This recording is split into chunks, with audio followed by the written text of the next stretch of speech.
안녕하세요. 오늘의 데일리 뉴스레터에 오신 것을 환영합니다. 현대 세계에서 권력과 영향력은 더 이상 영토의 크기나 거대한 경제 자원에 의해 제한되지 않습니다. 한국은 세계 지도에서 크지 않은 국가임에도 불구하고 모든 장벽을 깨고 문화와 기술의 중심지가 되어 세계에 강한 인상을 남겼습니다. 문화와 기술의 힘을 통해 다른 국가들과 존경과 협력에 기반한 파트너십을 구축할 뿐만 아니라 한국은 여러 분야에서 발전의 영감이 되었습니다. 이는 세계가 소프트 파워를 바라보는 방식의 변화를 보여주며 물질적 발전뿐만 아니라 문화와 지식의 확산 또한 중요함을 의미합니다. 한국의 소프트 파워는 국가가 세계로 나아가 국제적인 주요 파트너가 될 수 있음을 증명하며 국제관계에서 새로운 시대를 열어가고 있습니다. 인구 44만 명을 보유한 작은 나라가 엄청난 자원 부국이 된 후 한국에게 모든 것을 맡기려 하고 있어 화제입니다. 그곳에서의 한류 열풍은 상상을 초월할 정도로 빠르게 성장하고 있으며 현지 정부 또한 랜드마크와 교량 건설에 한국 건설사를 적극 참여시켜 미래에 대비하려는 모습을 보이고 있어 외신마저 크게 놀라고 있는 상태입니다. 미국, 영국, 중국 등 세계 각국이 관심을 두는 작지만 강한 나라인데 이런 나라가 왜 한국과 협력하길 바라는지 자세한 이유 알아보겠습니다. 말레이시아와 인도네시아가 양분하고 있는 보르네오는 세계에서 세 번째로 큰 섬입니다. 천연자원의 보고로 알려진 이 섬의 북단에는 또 다른 국가가 자리 잡고 있습니다. 제주도의 3배 정도 크기인 브루나이가 존재하고 있는 것입니다. 브루나이는 원유 덕분에 국민들이 세금 없이 엄청난 복지를 누리고 있습니다. 대학교까지 무상교육을 제공하며 용돈도 주고 병원비는 거의 무료입니다. 약 800원만 내면 추가 비용 없이 모든 의료 지원을 받을 수 있는 것입니다. 치료를 위해 해외 병원에 가더라도 마찬가지로 자금을 지원받을 수 있습니다. 유학 또한 공짜로 갈 수 있고 정부는 가정당 평균 4대의 차량을 지원해 차량 보급률은 미국에 이어 세계 두 번째를 기록하고 있습니다. 국왕 소유 자동차만 4,000대에 이르고 이를 관리하기 위한 정비사가 100명이나 존재하죠. 포브스에 따르면 브루나이 국왕의 재산은 약 200억 달러에 달합니다. 이는 세계에서 1첫 번째로 재산이 많은 것입니다. 새 행사에 참여하면 국왕이 90만 원 상당의 세뱃돈을 줄 정도니 말입니다. 세계적으로 유명한 로열 브루나이 항공 또한 왕실이 직접 운영하는 항공사입니다. 좌석은 넓고 깔끔하며 기내식은 평균 이상이라는 평을 듣고 있는 항공사죠. 승무원 또한 친절하기로 유명해 2년 연속 세계 최고 승무원상을 받기도 했습니다. 그리고 황금으로 장식된 7성급 엠파이어 호텔은 그들의 또 다른 자랑입니다. 축구장 250개를 합친 크기의 수영장, 영화관, 골프장 등이 모두 모여 있을 정도입니다. 브루나이가 이렇게 되기까지는 기가 막힌 반전이 있습니다. 그들은 한때 1517세기 보르네오 섬 전역과 북부 필리핀을 지배하는 광대한 영역을 지닌 막강한 나라였습니다. 그러나 유럽의 침략이 시작되면서 서서히 쇠락해간 역사가 있습니다. 1800년대부터 시작된 영국의 침입으로 국토가 대폭 쪼그라들었고 2차 세계대전 때는 일본군의 점령을 받기도 했습니다. 그 후 영국의 자치정부가 됐다가 1984년 최종 독립을 했던 나라입니다. 브루나이가 두 조각이 난 것 또한 영국 식민지의 결과였습니다. 영국은 브루나이 중간 림방 지역을 장악해 사라왁에 포함시켰고 그 후 사라왁은 말레이시아로 합류되면서 현재 상태가 이어지고 있는 것입니다. 그들은 말레이시아의 영토 반환을 요구했지만 번번이 거부되어 왔습니다. 그러다 2009년 국경협정을 맺어 지금 상태로 분쟁이 종료된 상황입니다. 그런데 브루나이가 부국이 된 이유는 1920년대 영토와 주변 해역에서 발견된 막대한 석유 자원 때문입니다. 석유 매장량은 11억 배럴이었고 천연가스 매장량은 3천억 입방미터로 추정되고 있습니다. 동남아에서 세 번째로 큰 석유 생산국이 됐으며 하루 평균 13만 배럴을 뽑아내고 있는 상태입니다. 구매력 기준 1인당 GDP가 7만 7천 달러를 기록하며 한국의 약 2배 수준이 된 것도 이런 이유 때문입니다. 독일 15위, 한국 23위, 일본 28위보다 높은 세계 8위를 하고 있는 상황입니다. 브루나이는 1984년 독립 후 바로 한국과 수교를 한 바 있습니다. 볼키아 국왕은 독립 직후 한국을 방문하는 등 긴밀한 관계를 타진해왔습니다. 원유 대부분을 한국과 일본 등으로 보냈고 1972년부터는 LNG를 수출하기도 했습니다. 원유와 천연가스는 브루나이 경제의 근간입니다. 주요 수출품 중 광물성 연료가 89%에 이를 정도입니다. 한국 또한 1997년부터 연간 100만 톤가량의 LNG와 석유를 도입해왔습니다. 한국이 브루나이 자원 수출국 중 두 번째를 차지했던 것입니다. 브루나이는 2008년 대우조선해양의 두 척의 LNG 운반선을 발주했으며 현대중공업 또한 여러 척을 수주해 2015년 인도한 바 있습니다. 하지만 석유 자원은 무한정 있는 것은 아닙니다. 현재 운영 중인 가스전들은 2034년 이후 생산 종료가 예정되어 있습니다. 그들은 자원 의존도를 낮추고 산업을 다각화하기 위해 한국과의 협력을 원하고 있습니다. 2018년에는 포스코 대우와 LNG 밸류체인 확보를 위한 MOU를 체결했고 신규 가스전의 탐사부터 판매까지 관련 사업을 한국과 함께하자고 제안해왔습니다. 2019년 정상회담 때는 브루나이가 LNG 장기 계약을 진행하면 한국이 적극 참여하겠다는 약속을 하기도 했습니다. 이는 최근처럼 에너지 가격이 급등하는 상황에서 큰 힘이 되는 내용입니다. 우리 기업들은 1970년대부터 브루나이에서만 50여 건의 건설 사업을 수주하며 인프라 구축의 핵심 역할을 하고 있습니다. 그 중에서도 대림 산업이 브루나이를 사로잡은 매력은 신뢰와 기술력입니다. 그 나라의 문화와 관습을 존중하며 이에 철저히 맞추는 행보를 보였던 것입니다. 대림 산업은 1970년 LNG 플랜트 개수공사로 브루나이와 첫 인연을 맺은 바 있습니다. 이후 14건의 사업을 추가로 따냈고 2013년 수주했던 브루나이 최초의 사장교 리파스 대교는 이 나라의 랜드마크로 자리 잡아왔습니다. 이는 향후 템브롱 대교의 수주로도 이어졌던 상황입니다. 도심강을 가로지르며 세워진 리파스 대교의 수주 과정은 쉽지만은 않았습니다. 현지 기업만 참여할 수 있다는 제약이 있었는데 대림 산업은 현지 업체 수위와 컨소시엄을 맺어 입찰 자격을 얻었던 상황입니다. 첫 특수 교량이다 보니 기술적인 측면과 디자인적 요구사항 또한 상당했습니다. 대림 산업은 이슬람 사원을 상징하는 돈 모양을 디자인해 주탑에 적용했고 1층에는 이슬람 기도실을 만드는 등 현지화에 최적화된 형태로 제안을 했습니다. 9.5톤 무게의 돔을 주탑 정상에 안착시켰을 때는 감탄사가 쏟아져 나왔죠. 그렇게 현지에서 가장 높은 157m의 구조물이 탄생했던 것입니다. 주탑 높이는 국왕의 생일인 7월 15일에 영어식 표기를 따서 정해졌습니다. 그렇게 리파스 대교는 2017년에 완성됐고 기존 40km를 돌아가야 하는 거리는 607m로 줄어들었습니다. 성공적인 건설 과정은 동남아 최대 길이 다리 30km인 템브롱 대교 수주로 이어졌던 상황입니다. 기존까지만 해도 동서로 갈라진 영토는 브루나이의 큰 골치 거리였습니다. 오가기 위해서는 항상 말레이시아를 경유해야 했고 추가 비용까지 발생했기 때문입니다. 브루나이가 이를 해결하기 위해 선택한 나라는 한국이었습니다. 대림 산업은 2015년 템브롱 대교의 핵심인 해상 교량과 사장교 2개 구간을 약 7,500억 원의 수주를 한 바 있습니다. 해상교 부분만 무려 14.5km로 인천대교와 비슷한 규모입니다. 브루나이 역사상 가장 큰 교량 사업으로 총 사업비는 2조 원에 달했습니다. 이때 중국은 강력한 저가 공세를 폈지만 승리는 한국이었습니다. 입찰 당시 중국 업체들이 13위로 낮은 가격을 써냈지만 대림 산업은 가장 높은 공사비로 4위를 하고도 수주를 차지했습니다. 공기 단축과 차별화된 설계를 제시해 사업권을 따냈던 것입니다. 템브롱 대교에 적용된 핵심 기술은 특수 기중기를 사용하는 론칭 겐트리 공법입니다. 육지에서 제작한 상판을 해상으로 운반한 후 특수 설계된 기중기로 800톤이 넘는 상판 2개를 한 번에 들어올려 교각 위로 올리는 방식을 사용한 것입니다. 이로 인해 작업 능률을 4배로 끌어올렸으며 비용까지 크게 절약했던 상황입니다. 그렇게 2019년 11월 성공적으로 완공의 기술력을 입증했습니다.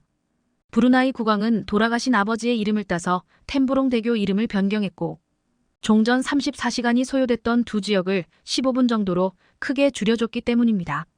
말레이시아 국경을 2차례나 넘어야 했던 번거로움도 사라졌죠. 한국의 기술력은 브루나이 국토를 통서로 연결시켜줬고 국민 통합에 기여하면서 현지에 강렬한 인상을 남긴 것으로 나타났습니다. 템브롱은 95% 인구가 살고 있는 서쪽 지역에 비해 상대적으로 낙후됐었지만 이제 희망의 빛을 보고 있는 상태입니다. 브루나이 정부도 버려진 땅 템브롱을 개발해 100년 먹거리를 찾아내겠다는 계획입니다. 외신들은 템브롱 대교가 새로운 관광 투자에 영감을 주고 있다며 놀라워하고 있습니다. 올해 해외 건설 SOC 부분 최우수상으로도 템브롱 대교가 뽑혀 대림 산업이 특수 교량의 강자임을 재입증시켜주고 있습니다. 세계 특수 교량은 한국과 중국, 일본이 치열하게 경쟁하는 시장이죠.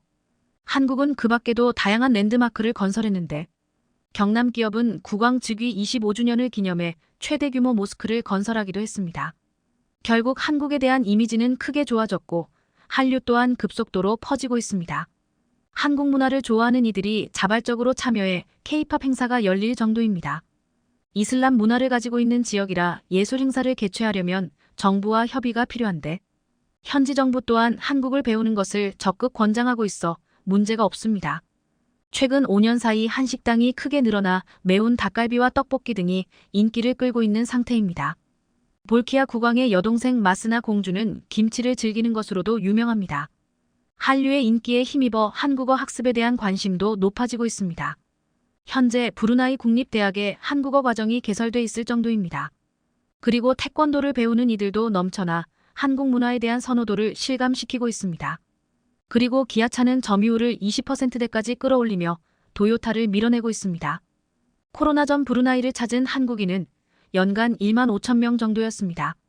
그리고 한국을 찾은 브루나이 국민 또한 5천 명 가까이나 됐습니다. 한국 인구가 100배 이상 많다는 점에서 인기를 알 수 있는 대목입니다. 코로나 전 브루나이를 오가는 항공편은 주 사회였고 최근에도 관광 상품을 같이 개발하자고 제안해 오고 있습니다. 브루나이는 한국의 전통 우방국이라는 평가를 받고 있는 상황입니다. 유엔과 국제사회에서 한국의 입장을 적극적으로 지지하기 때문입니다. 최근에도 일본이 트집을 잡아 한국의 가입에 반대하던 CPTPP-1 태평양 동반자 협정에 브루나이는 적극적으로 한국을 옹호하며 호주에 이어 두 번째로 찬성 의사를 표하기도 했습니다. 그들은 관광, 정보통신, 제조업, 농수산업 등 거의 전 분야에서 한국과의 협력을 희망하고 있습니다. 이를 위해 한국 특허를 그대로 인정하는 특허 인정 제도를 도입했을 정도입니다. 이는 높은 신뢰가 없으면 불가능한 일입니다. 한국과 미래를 만들고 있는 브루나이. 지속적 협력 관계를 이어가길 바랍니다. 현재의 국제 정세는 지난 수십 년간의 흐름과 상당히 다른 현상을 보이고 있습니다. 미중 갈등을 중심으로 국가적인 이익과 직결되는 기술 패권을 비롯한 핵심 일자리 창출 등 국가의 모든 활동이 자국의 이익을 우선하는 쪽으로 급변하고 있는데요. 이런 흐름에 신호탄을 쓴 당사국은 중국입니다. 80년대 이후 세계의 공장 역할을 하며 2010년대까지 무려 30년 동안 해외 자본과 기술을 받아들인 중국은 그렇게 확보한 기술과 자본을 무기로 자국에 진출한 해외 기업들을 견제하고 있습니다. 대표적으로 우리나라 현대자동차의 경우는 2013년부터 2016년까지 4년 동안 중국에서 100만 대 이상의 판매량을 꾸준하게 유지해왔지만 2017년부터 지속적으로 판매량이 감소하며 2022년 상반기 현재는 10만 대 수준의 판매량을 기록하며 매월 사상 최저 판매량을 갱신하는 수준입니다. 그런데 반대로 글로벌 자동차 시장에서 현대차의 실적은 나날이 상승하여 2022년 현재 글로벌 판매량 3위를 기록하는 등 품질과 상품성을 전 세계에서 인정받고 있는데요. 한국의 자동차가 전 세계에서 인정받지만 유독 중국 시장에서 힘을 쓰지 못하는 이유가 있습니다. 중국 정부 차원에서 해외 기업을 견제하고 자국 기업을 육성하는 정책을 펼치기 때문인데요. 이는 글로벌 시장에서 존재감이 없는 중국의 자동차 기업들이 중국 시장에서만 잘 나가는 이유이기도 합니다. 중국 당국은 현대차와 같은 해외 기업들이 중국에서 사업을 하기 위해선 회사의 지분 중 절반 이상인 50% 이상을 중국 기업이 가지고 있어야 승인을 내줍니다. 이런 정책은 이익의 분배나 기술적인 측면에서 해외 기업들에게 매우 불리하게 작용하지만 워낙 중국 시장이 크고 방대하며 성장성이 빠르기에 대다수 기업들은 울며 겨자 먹기로 이렇게 중국 진출을 해왔습니다. 여기에 추가적으로 중국 정부 차원에서 해외 기업들에 대한 보이콧을 주도했다는 사실이 드러났습니다. 한국의 경우는 사드 문제, 미국의 경우는 대만 문제를 비롯한 하나의 중국 등 각종 이유를 들며 국민 감정을 조장해 해외 기업들을 타도하는 정책을 펴왔다는 것입니다. 각종 이유를 들며 국민 감정을 조장해 해외 기업들을 타도하는 정책을 펴왔다는 것입니다. 각종 편법을 동원해 해외 기업들을 내쫓고 자국 기업들을 키워 세계 시장에 내놓고 있습니다. 그런데 이런 방식을 적극적으로 이용하여 제2의 중국이 되려는 국가들이 속속 나오고 있는데요. 다름 아닌 베트남과 인도네시아처럼 대부분 글로벌 기업들이 중국을 대체할 투자 지역으로 거론된 국가들입니다. 그런데 최근 배터리 원재료가 많이 매장되어 있는 인도네시아에 한국의 현대기아 자동차와 LG에너지솔루션 등 전기차 업체들이 빠르게 진출하자 인도네시아 측은 한국 업체들에게 원재료를 공급해주면서 각종 세금 감면 혜택을 제시하고 있는 상황이지만 여기에 추가적으로 인도네시아 자국의 배터리 기업에 한국 업체들의 배터리 기술을 이전해달라는 상황입니다. 우리 기업들이 인니 측의 황당한 요구에 과연 어떻게 대응했음지 자세히 알아보겠습니다. 현재 대한민국의 배터리 3사는 전 세계에서 배터리 공장을 가장 많이 짓고 있습니다. 2030년을 기준으로 미국에서 생산되는 전기차용 배터리의 70%는 한국 기업이 생산하며 유럽에서도 비슷한 규모로 생산될 전망입니다. 일각에서는 해외 공장을 짓게 되면 우리의 일자리가 빼앗기는 게 아니냐는 우려도 나오고 있지만 이렇게 해외에 배터리 공장을 짓는 이유가 있습니다. 우선 전기차 배터리는 굉장히 크고 무거우며 충격에 약합니다. 실제로 전기차의 원가 중 40%가량을 배터리가 차지할 정도로 비싼 것은 물론 배터리 무게만 400kg에서 500kg에 달해 전기차는 내연기관 차량보다 훨씬 무겁습니다. 그만큼 운송이 어려울 뿐더러 배터리 특성상 충격과 보관에 주의해야 하기에 운송 과정에서 비용도 많이 발생합니다. 그래서 글로벌 배터리 제조사들은 주로 전기차 수요가 몰릴 것으로 예상되는 지역에 배터리 공장을 짓고 있습니다. 현재 중국이 세계에서 가장 많은 전기차 수요가 있지만 중국 정부의 자국 배터리 기업 지원 정책으로 해외 배터리 기업은 힘을 쓰지 못하는 상황 속에 한국 배터리 기업들은 미국과 유럽의 배터리 시장을 장악했습니다. 중국이 자국산 배터리를 지원하는 만큼 미국과 유럽에선 중국제 배터리를 철저히 배제하며 현지에서 생산될 배터리에 특혜를 주고 있는데요. 이런 특혜는 현재 한국 기업들이 싹쓸이하는 상황입니다. 미국과 유럽의 전기차 배터리 수요는 한국이 가져간 상황에 우리 기업들은 아시아 지역으로 눈을 돌리고 있습니다. 중국 업체들이 보조금 잔치가 열린 자국 시장에 한눈이 팔린 상황에 우리 기업들은 아시아 지역 거점을 정하고 배터리 허브를 구축하고 있는데요. 최근엔 인도네시아가 한국의 배터리 허브로 낙점되며 우리 업체들이 현지에 공장을 건설하고 있습니다. 우리나라 현대자동차와 LG에너지솔루션이 50대 50 지분으로 합작하여 11억 달러, 1조 5천억 원 규모의 공장을 건설 중입니다. 여기에 인도네시아 정부는 한국의 배터리 투자에 감사를 표하며 인도네시아 전기차 확대를 위해 일정 기간 동안 법인세를 면제하고 공장 건설에 필요한 장비와 자재에 대한 관세 면제, 전기차 관련한 세제 혜택 강화 등 한국 기업들의 활동을 돕기 위한 인센티브 제공을 약속했습니다. 이런 식의 여러 가지 세금 혜택들은 좋긴 하지만 한국 기업은 어딜 가든 환영받기에 위와 같은 혜택들은 다른 국가들도 제한할 수 있습니다. 그런데 우리 기업들이 인도네시아를 택한 진짜 이유는 바로 배터리의 원재료가 되는 니켈 때문으로 알려져 있습니다. 인니는 배터리 핵심 소재로 사용되는 니켈 매장량이 세계 1위이며 채굴량 역시 세계 1위로 배터리 사업에 필수적인 역할을 하고 있습니다. 한국 기업의 배터리 투자에 인니 측에선 배터리의 필수 소재인 니켈 공급에 차질이 없도록 노력하겠다는 의사를 밝혔지만 인니가 이렇게 협조적으로 나오는 이유가 있었는데요. 인니 측은 한국 배터리 기업들에게 혜택을 주는 대가로 자국의 국영 배터리 기업인 인도네시아 배터리 코퍼레이션 IBC에게 배터리 관련한 기술 이전을 요청했다는 것입니다.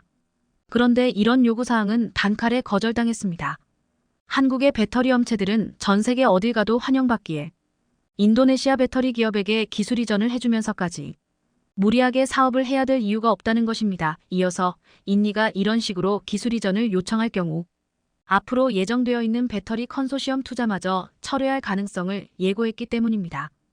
LG와 현대차의 배터리 공장 말고도 LG는 한국 기업으로만 구성된 컨소시엄을 꾸려 인도네시아의 배터리 원료 채굴부터 재련 과정 그리고 완성품 제조까지 배터리 시장을 한 번에 장악하기 위한 프로젝트를 기획했습니다. LX 인터내셔널이 인니의 니켈을 비롯한 원재료 광물을 채굴하고 포스코 측에서 해당 광물을 재련하여 가공한 뒤에 LG화학이 양극재를 비롯한 배터리 탑재 필수 소재를 제작하여 최종적으로 LG에너지솔루션이 전기차용 배터리를 생산한다는 계획입니다. 이는 90억 달러가량의 예산이 필요하며 우리 돈 12조 5천억 원이 투입될 프로젝트로 인니 내 최대 규모 배터리 투자 사업입니다. 이에 따라 엄청난 일자리와 기반 산업이 생겨날 전망으로 인도네시아 임장에선 지속적으로 기술 이전을 요구하면서까지 이런 초대형 투자를 날리고 싶지는 않았던 것입니다. 기술 이전이 무리한 요구이긴 하지만 인니의 상황도 이해가 안 가는 것은 아닙니다. 인도네시아 정부는 자국의 고유한 천연자원으로 자국의 기업들이 배터리를 제조하여 이익 보는 것을 원하고 있지만 현재 인니의 기술력으로는 글로벌 전기차의 배터리 공급이 무리일 정도로 기술 수준이 부족한 상태입니다. 따라서 인니는 울며 겨자 먹기로 해외 기업들에게 금싸라기 같은 자리를 내주고 있는 상황입니다.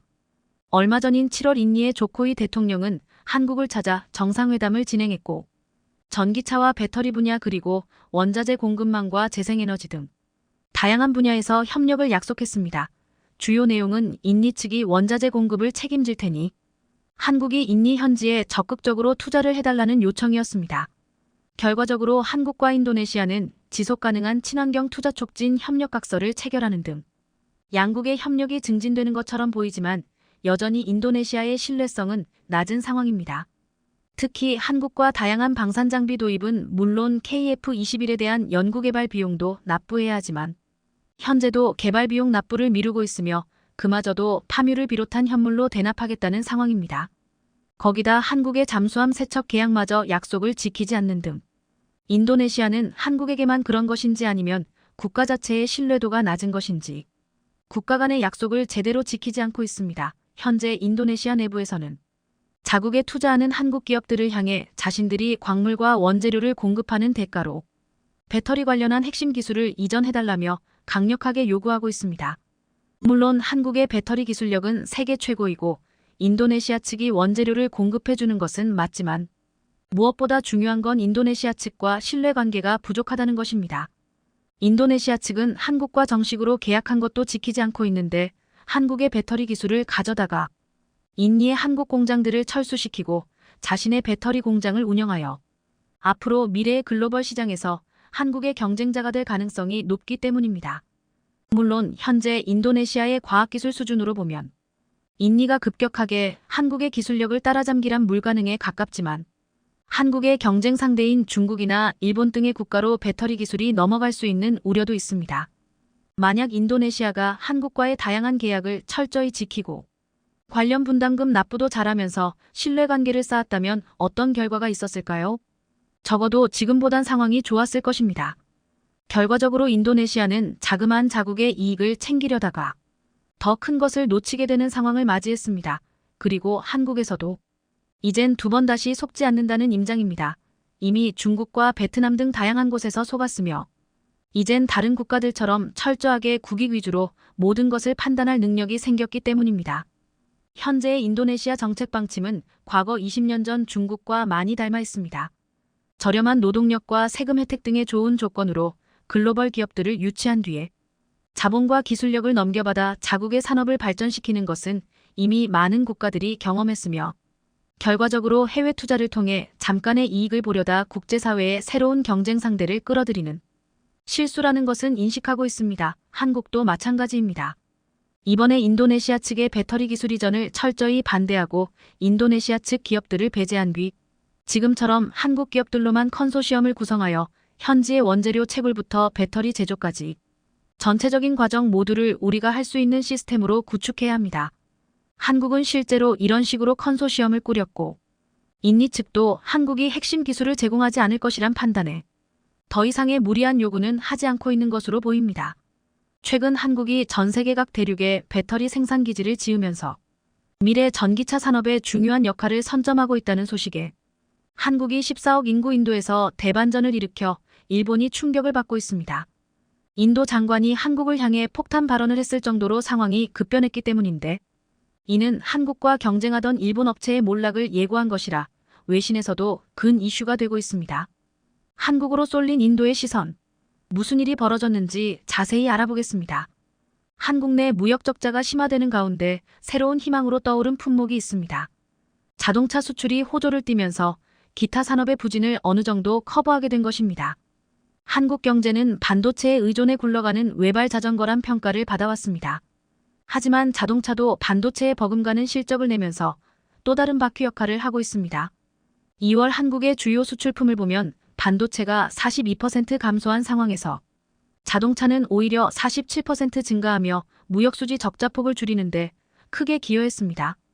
특히 전기차는 82% 급증한 상황입니다. 2월 자동차 수출은 56억 달러로 반도체 59억 달러의 덕미까지 추격했는데 이는 전 세계적으로 한국차의 인기가 크게 몰라서고 있기 때문입니다. 미국은 우리나라 수출 자동차의 40%를 가져가고 있습니다. 현지 공장을 가동하고 있으나 수요를 따라가지 못해 수출을 하고 있는 것입니다. 미국이 IRA로 전기차의 타격을 주려 했지만 전체 수출을 막지는 못하고 있습니다. 현대차와 기아는 2월 기준 미국에서 역대 최다 판매를 기록했습니다. 총 12만 2천 대를 팔아 작년 동월 대비 16%가 증가한 상황입니다.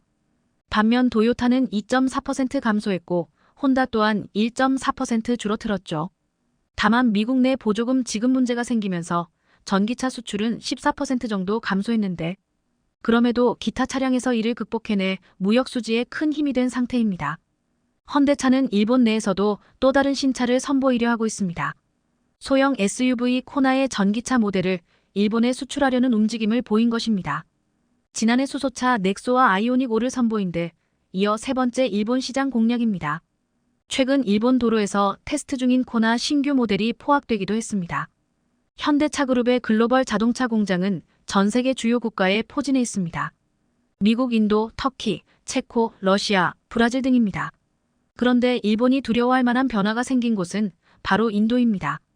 인도 상무부 장관은 28일 현대 기아차 때문에 무역 적자가 증가했다는 한탄을 했습니다. 자동차 산업은 100% 현지화를 달성해야 하는 산업으로 현대차와 기아는 기대에 못 미친다는 발언을 한 상황입니다.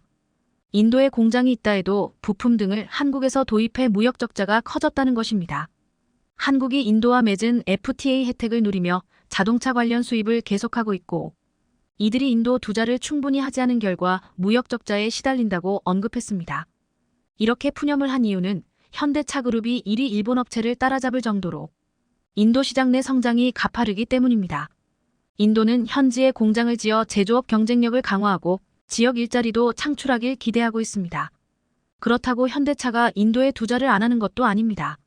현대차는 1996년 인도에 진출한 바 있습니다. 1998년에는 인도 남부 첸나이에 현지 공장을 건설해 본격 사업에 학수했습니다. 그리고 2008년 제2공장을 준공하기도 했습니다. 기아 또한 2019년 인도에 생산 공장을 지었습니다. 2018년에는 인도에 독립적인 권역본부를 세울 정도로 집중 지원을 한 상황입니다. 현대차는 철저히 현지 문화와 정서를 발판 삼아 인도 시장을 공략해왔습니다. 1990년대 후반 현지에 처음으로 내놓은 전략형차 상트로가 대표적입니다. 상트로는 인도의 도로 사정과 터번 문화를 분석해 그들의 마음을 사로잡았습니다. 인도에서는 경차의 인기가 높았는데 터번을 쓰면 몸을 웅크려야 합니다. 도로 사정도 나빠 일반 수입차는 차체 바닥이 망가지는 문제까지 있습니다.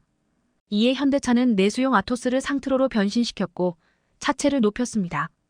그 후 현대차의 인도 시장 점유율은 15%로 치솟았죠. 현재는 현지 전략형 차인 크레타와 기아 소넷이 바톤을 이어받아 선전하고 있습니다. 크레타가 현재 인도의 국민차로 부상했을 정도입니다. 소형 SUV 크레타는 지난해 인도에서 총 17만 대가 팔리며 전체 현대차 판매량의 33%를 책임졌습니다. 자동차 업계에서는 철저히 시장을 분석해 전략 차종을 개발한 점이 현지 고객의 호응을 이끌었다고 분석했죠. 인도의 더운 날씨를 고려해 크레타 뒷좌석에도 에어컨을 기본 사양으로 적용했고 비포장 도로가 많은 도로 사정에 맞게 차체를 보호할 목적으로 지상고를 높였습니다. 경적을 자주 사용하는 현지 운전 습관을 반영해 클렉슨 소리를 높이는 세심함까지 더했죠. 여기에 대가족이 많은 특성을 겨냥해 실내 공간을 최대한 넓히는데 집중했고 그 결과 2015년 출시 이후 지금까지 70만 대가 넘게 판매됐을 정도로 대박을 친 것입니다. 현대차는 일본 마루티 스즈키 다음인 현지 2위로 기아는 5위를 하고 있습니다. 기아는 현지 생산을 통해 그곳을 수출 허브로 삼으려 하는 중입니다. 현지 매체들은 과거 작은 것이 아름답다는 취향에서 큰 것이 좋다라는 분위기로 바뀌었다는 설명을 했습니다. 즉 SUV를 적극 공략한 한국의 전략이 맞아 떨어진 것입니다. 현대차 그룹은 작년 인도에서 81만 대를 판매해 전년 대비 41%나 성장했습니다. 이는 글로벌 3위 생산 달성의 발판이 됐다는 평가입니다. 회사별로는 현대차가 56만 대, 기아는 25만 대를 판매했습니다. 이는 중국 시장 하라을 인도 시장이 커버하는 한국인데 올해는 더 성장해 87만 대 이상 판매를 전망하고 있습니다. 현대차 그룹은 지난 10년간 중국 비중이 70% 줄고 인도는 2배로 성장했습니다. 2012년만 해도 중국 판매는 20%, 미국 19%, 한국 17%, 유럽 12%, 인도 6% 순이었으나 현재는 중국이 6%, 인도는 12%로 역전돼 있습니다. 인도 판매 증가는 중국 러시아 부진의 달출구로 부상하고 있는 상태입니다. 인도 시장의 수익성도 나쁘지 않습니다. 세단보다 비싼 편인 SUV가 주로 판매되기 때문입니다. 현대차는 소형 SUV인 캐스퍼의 인도 출시까지 결정했는데 i3란 이름을 붙여 현지에서 생산 판매할 방침을 세우고 있습니다. 이에 따라 현대차의 인도 SUV 시장 입지는 더 단단해질 것이란 분석입니다. 인도 인구는 지난해 말 처음으로 중국을 추월했습니다. 평균 연령은 28세로 38세인 중국보다 젊고 GDP 성장률은 6.5%로 나타나 3%에 그친 중국을 크게 앞질렀습니다. 모디 총리 지지율이 70%가 넘어 안정적 정치 환경도 투자 매력으로 꼽히고 있습니다. 현대차 그룹은 2020년 현지 생산 105만 대 체제를 구축했고 올해는 122만 대까지 늘린다는 계획을 세우고 있는 상태입니다. 특히 현대차 첸나이 공장은 올해 안에 82만 대로 확대한다는 방침입니다. 올 초 분위기도 상당히 양호합니다.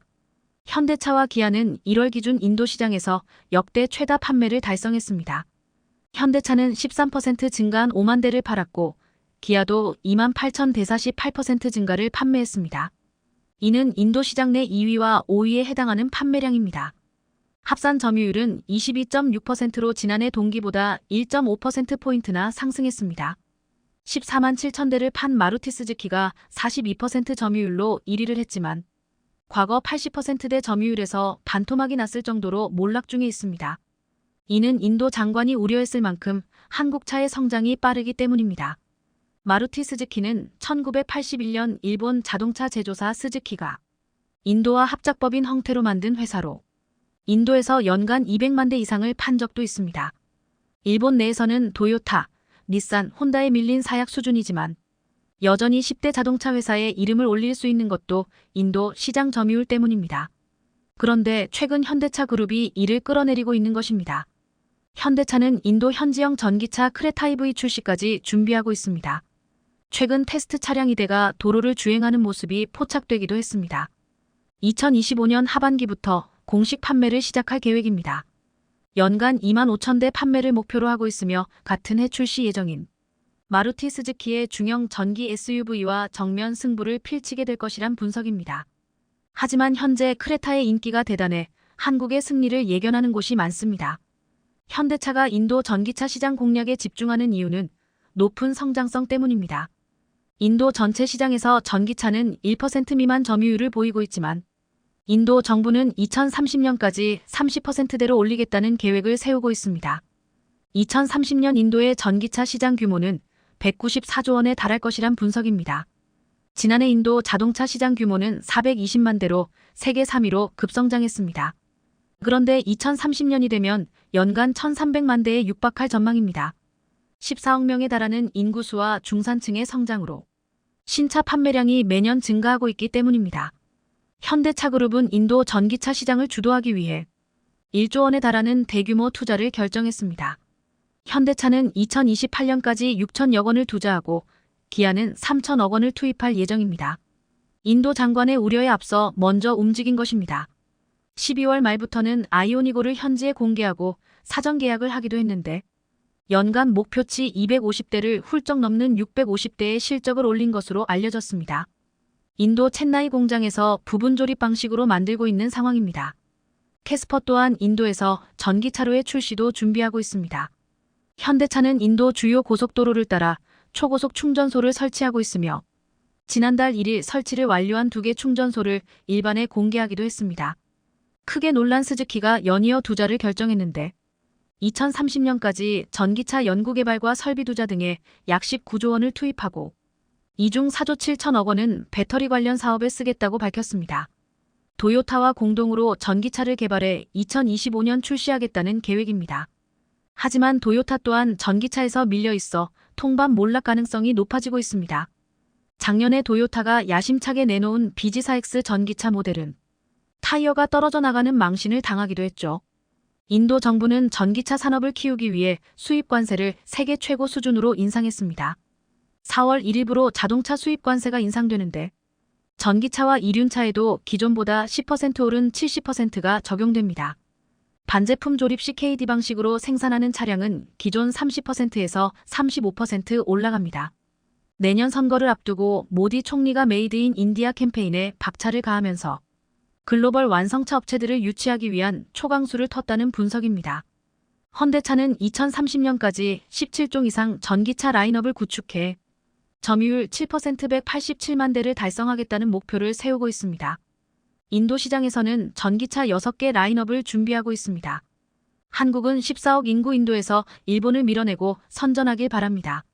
최근 미국 인플레이션 감축 법안 IRA가 통과되자 이는 한미동맹 이후 사상 최대의 뒤통수가 되었다며 우리나라 정치권과 경제 관계자는 물론 미국 측 관계자들도 우려를 표명하고 있습니다. 바이든 정부의 지지율 인상을 목적으로 하는 인플레 감축법 IRA로 인해 바이든 대통령은 중간 선거에서 좋은 결과를 낼 수도 있겠지만 최종적으로는 바이든 정권의 연임에 부정적인 결과를 가져오고 정권 재창출에 실패할 것이라는 분석이 나와 역사에 남을 정치적 악수가 될 수도 있다는 전망이 나오고 있습니다. 특히 이번 법안으로 인해 대규모 일자리 창출에 제동이 걸린 조지아주에서 바이든 정권에 대한 반발이 심한 상황인데요.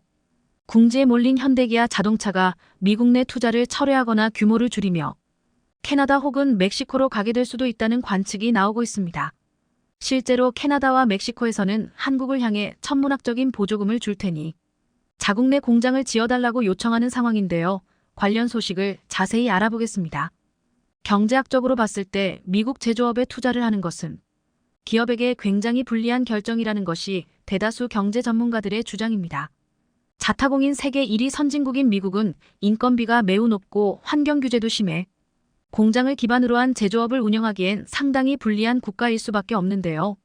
그럼에도 이런 단점을 상쇄할 만한 인센티브를 받는다면 세계 1위이자 세계 최대 규모 시장을 보유한 미국에서 안정적으로 기업 활동을 보장받는다는 장점이 존재합니다. 현대기아 자동차는 올해 5월 조지아주에 전기차 공장을 건설하는 대가로 2조 4천억 원에 달하는 사상 최대 인센티브를 지급받기로 하는 등 역대급 계약을 성사시켰습니다. 조지아주는 현대기아차 공장을 유치하기 위해 공장과 연결되는 발전소 용지와 전용 도로 건설은 물론 건설 장비 사용료까지 지원하기로 결정했으며 이렇게 제공되는 산업용 부지는 대략 10km 평방킬로미터로 서울시 중구의 크기인 9km 평방킬로미터보다 큰 면적을 제공받았습니다. 사회 인프라 시설뿐만 아니라 6,500억 원에 달하는 재산세 감면과 일자리 창출을 대가로 하는 3천억 원의 세금 감면도 제공되며 5%대의 세계 최저 법인세를 통해 장기적인 기업 활동을 지원하고 있습니다. 우리나라의 법인세는 최고 25%에 달하는 걸 감안하면 조지아주의 기업 친화 혜택은 굉장히 매력적인데요. 이렇게 다양한 혜택을 제공한 결과 한국의 현대자동차 공장과 기아자동차 공장 그리고 SK온의 전기차용 배터리 공장 등 한국의 자동차와 배터리 관련 기업들 120여 곳이 미국의 조지아주로 진출한 상태입니다. 이렇게 한국 기업으로부터 창출되는 조지아주의 일자리는 5만 개가 넘으며 이들의 부양가족을 합칠 경우 대략 20만 명의 조지아주 시민들이 한국 기업으로부터 혜택을 받고 있는 상황입니다. 그런데 바이든 정부의 IRA 법안으로 인해 조지아주에선 자신들의 이익이 침해당한다며 강력한 불만을 나타내고 있고 현대차와 연합을 구축해 바이든 행정부에 정면으로 대응한다는 소식이 알려졌습니다. 조지아 주정부는 9월 15일 성명을 통해 IRA 법안의 재검토를 공식적으로 요구하며 한국 기업들에게 적용되는 불이익을 철회하라는 입장입니다. IRA 법안으로 인해 보조금이 제외된 한국의 전기차가 미국 현지에서 영향력이 감소한다면 장기적으로 현대기아 자동차의 미국 내 판매량이 줄어들 것으로 전망되고 현대기아 자동차의 판매량이 줄어들게 되면 조지아주의 현대기아 공장은 생산량을 줄이거나 최악의 경우엔 공장 폐쇄 등 문을 닫게 되어 조지아 시민들의 일자리와 경제에 돌이킬 수 없는 타격을 받는다는 입장입니다. 이는 과거에 잘 나가던 미국의 디트로이트 도시가 몰락했던 사례와 정확하게 일치하는데요. 미국의 3대 자동차 업체로 불리는 포드와 제너럴 모터스 그리고 크라이슬러는 오래전부의 디트로이트의 자동차 공장을 운영해왔지만 미국 자동차 판매량이 줄어들면서 공장들이 문을 닫게 되자 디트로이트엔 실업자가 넘쳐나게 되고 완전히 몰락한 유령 도시가 되었다는 것입니다.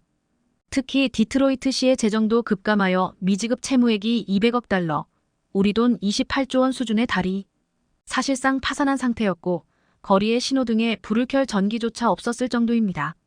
수십만 명의 실업자들이 생겨났으며 이들은 새로운 일자리를 찾아 다른 지역으로 떠나 도시를 더욱 황폐하게 만들었는데요. 이런 결과는 자동차 기업들이 제조 공장을 닫은 지 불과 3년 만에 발생한 결과로 정부에서 손 쓸 새도 없이 도시가 파산했다는 것입니다. 현재 한국의 자동차 공장과 배터리 공장에 의존하는 조지아주 역시 이런 현상을 가장 경계하고 있습니다. 현지의 현대기아 자동차 공장과 SK의 배터리 공장, 이들과 연결된 수백 곳의 하청업체들까지 한국 기업이 그물망처럼 엮여있기에 한 곳이라도 어려움에 처하면 도시 전체가 위태로워질 수 있다는 것인데요.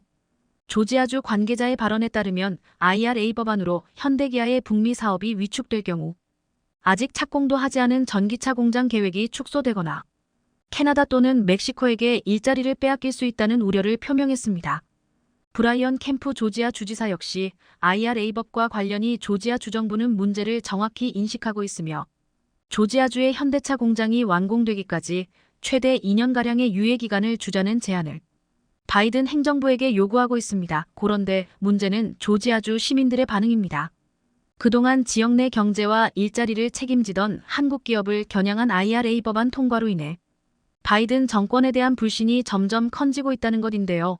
이는 2년 뒤에 있을 바이든 대통령의 재선에 큰 악영향을 미칠 것으로 보이고 있습니다. 2년 전 바이든과 트럼프의 대선 당시 조지아주는 바이든 정권 창출에 개국 공신 역할을 했습니다. 조지아주에서 바이든 후보가 아슬아슬한 차이로 승리해 결과적으로 대통령에 당선이 될 수 있었다는 것인데요.